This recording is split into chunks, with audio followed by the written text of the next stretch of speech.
कैसे एक पत्नी अपने पति को अपनी अहमियत समझाती है। जिस गांव से वो ताल्लुक रखती थी वहां इतना खुला माहौल नहीं था, औरतों को कुछ भी करने की आज़ादी नहीं थी। अनु ने जब ऐसा कहा तो सब भौचक्के होकर उसकी तरफ देख रहे थे और वो इसको लिए बिल्कुल बेपरवाह खड़ी थी। अनु और उसका परिवार दिल्ली जैसी जगह पर रहता था जहां हर कोई अपने रोजमर्रा के काम में इस तरह व्यस्त था कि किसी को किसी से कोई फर्क नहीं पड़ता था। अनु जब गांव से शहर आकर बसी थी तो उसे वहां का कल्चर बहुत अजीब लगता था, जिसमें ढलने के लिए उससे बहुत टाइम लग गया। उसने औरतों को कभी इस तरीके से खुल्लम खुल्ला अपने विचारों को व्यक्त करते हुए नहीं देखा था, पर उसे ये सब अच्छा लगा। जिस गांव से वो ताल्लुक रखती थी वहां इतना खुला माहौल नहीं था, औरतों को कुछ भी करने की आज़ादी नहीं थी। वो जॉब करना चाहती थी लेकिन उसे नहीं करने दी गई। सुमित, अनु के पति का जब ट्रांसफर दिल्ली हुआ तो अनु भी उनके साथ आ गई और पास के स्कूल में ही जॉब करने के लिए सुमित को भी मना लिया। सुमित अनु को बहुत प्यार करता था लेकिन गांव का होने की वजह से कहीं ना कहीं उसकी सोच खुली हुई नहीं थी। अनु खुश थी क्योंकि वो जब जॉब के लिए जाती तो कई अलग अलग लोगों से मिलती, बात करती और खुश रहती थी।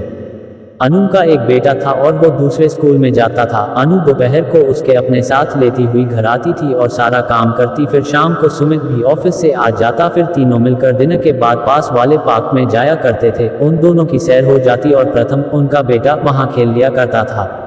अनु सुमित को सारी बात बताया करती और सुमित उसे अपने ऑफिस के बारे में सारी बातें शेयर करती थी। दोनों पति पत्नी कम और दोस्त ज्यादा हो गए थे। एक दिन गांव से अनु की सास आई जो उनके पास कुछ टाइम रहने के लिए आई थी। जब उन्होंने वहां का कल्चर देखा तो चीजें उनके सहन के बाहर हो गईं। 2-3 दिन तो उन्होंने खुद पर बहुत नियंत्रण रखा लेकिन तीसरे दिन ही उनसे खुद पर काबू ना रखा गया और सुमित से बात करने की सोची। उन्होंने सुमित से कहा कि तू अच्छी खासी नौकरी कर रहा है, तुझे क्या जरूरत है अपनी पत्नी से काम करवाने की, और वैसे भी मैं घर पर बड़ी बोर हो जाती हूँ तो तू उसकी नौकरी छुड़वा दे। सुमित को कुछ समझ नहीं आया तो वो सोचता हूँ बोलकर ऑफिस चला गया। अनु ने ये सारी बातें सुन ली थी तो उस दिन से उसने माजी की हरकतों पर नजर रखनी शुरू कर दी थी। एक दिन उसको स्कूल में देर हो रही थी तो उसने सुनीता, उसकी सहेली, को बोला कि प्रथम को स्कूल से लेकर घर छोड़ देना, वहां माजी होंगी।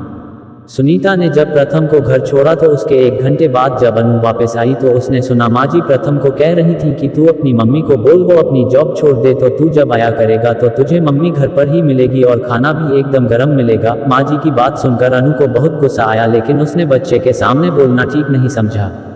अगले दिन रात को जब खाना खाकर सुमित और अनु सैर के लिए जाने लगे तो मांजी ने पेट में दर्द को लेकर सारा घर सर पर उठा लिया और उनका जाना कैंसिल हो गया।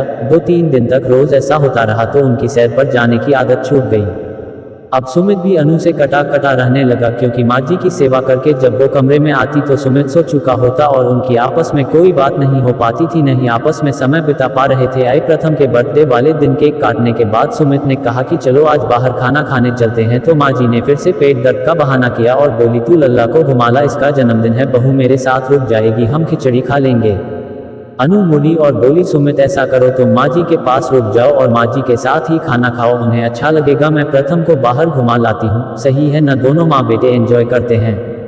अनु की बात सुनकर सब भौचक के रह गए और अनु की तरफ देखने लगे पर वो बेफिक्र खड़ी थी। अनु ने सुमित को कहा कि अब बस और नहीं, और रोज रोज माजी के होने वाले पेट दर्द की वजह प्रथम को माँ की जॉब छुड़वाने वाली बात पर बहकाना और सारा काला चिट्ठा सुमित के आगे खोलकर रख दिया। सुमित माँ के बर्ताव से हैरान था। उसने माँ से पूछा कि ये सब सच है तो माँ बोली क्या जरूरत है इसको नौकरी करने की, तू अच्छा खासा कम तो रहा है न, तेरे से घर के काम में मदद लेती है, अगर घर रहेगी तो खुद काम करेगी ना। सुमित ने जवाब दिया कि बस करो माँ, ये मेरी मर्जी से नौकरी करती है और इसकी तनख्वाह से हमारे घर में मदद होती है, तो अगर मैं इसकी मदद करूँ तो उसमें क्या हर्ज है। दूसरी बात, अगर आप घर पर बोर हो जाती हो तो सत्संग में जाओ, प्रथम का ख्याल रखो लेकिन उसे गलत बातें मत सिखाओ। माँ को अब समझ आ चुका था कि चुप रहने में ही भलाई है। अनु सुमित को चुपचाप देख रही थी और मन ही मन उसका धन्यवाद कर रही थी। कैसी लगी आपको emotional story of husband and wife? अगर आप बच्चों से जुड़ी समस्याओं का इलाज जानना चाहते हैं तो सुने।